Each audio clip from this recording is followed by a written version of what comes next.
Today I will be talking about the Millennium Development Goal number 7 for Zimbabwe. Zimbabwe has gone through a lot to ensure environmental sustainability. It has been through shared ups and downs.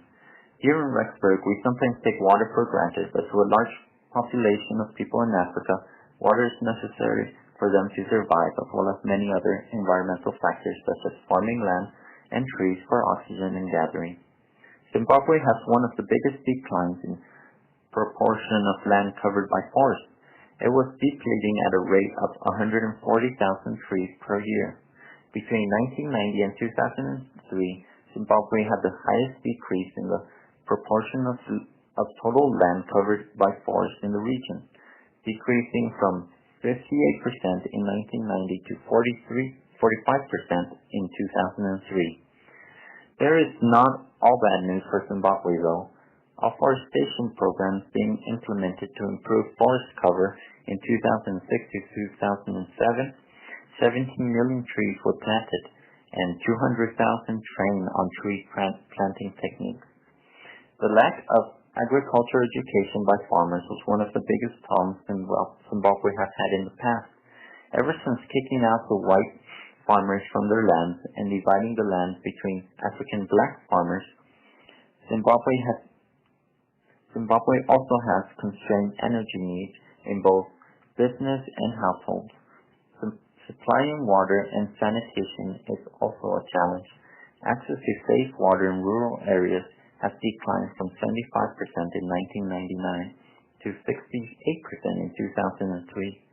In recent years, there has been talk about adding a coal power plant in Zimbabwe by the Sangwa River. This will solve the energy problem, but CO2 emissions will rise and water in the river will get even more polluted.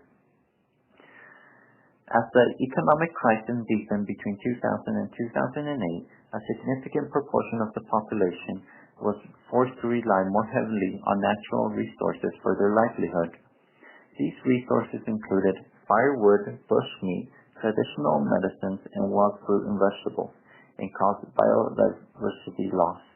The government made efforts to ensure environmental protection in resettled areas through the Integrated Conservation Plan for the Land Reform Program. The capacity of state institutions to enforce environmental laws was severely weakened during the crisis period, resulting in illegal occupation of protected forests and wildlife areas, as well as other negative environmental practices such as illegal gold mining, diamond mining, accidental and deliberately set bushfires, all of which destroyed both plant and animal biodiversity. The country has done well in phasing out CO2 depleting substances. It has reached its target 5 years ahead of the 2015 deadline set under the Montreal Protocol.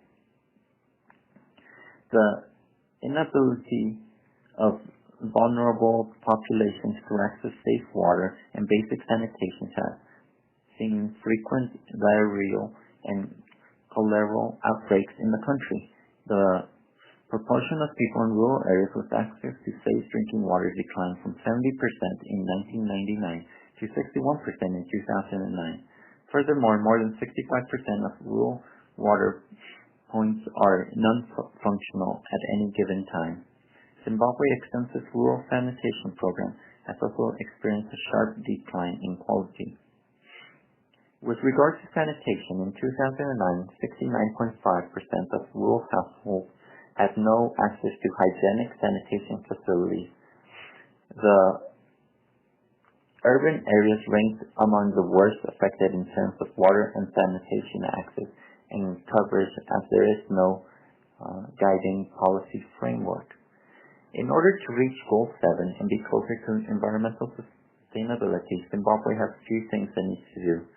Many of the things it needs to do is to get environmental sustainability recognized in Zimbabwe as something that is necessary for furthering the country. They also need to ensure more robust approaches towards leveraging both domestic and international environmental financing. If money is one of the factors that influences environmental sustainability, then more and more people will want to do it. Training and farming will also increase the amount of trees and other agriculture in the country of Zimbabwe.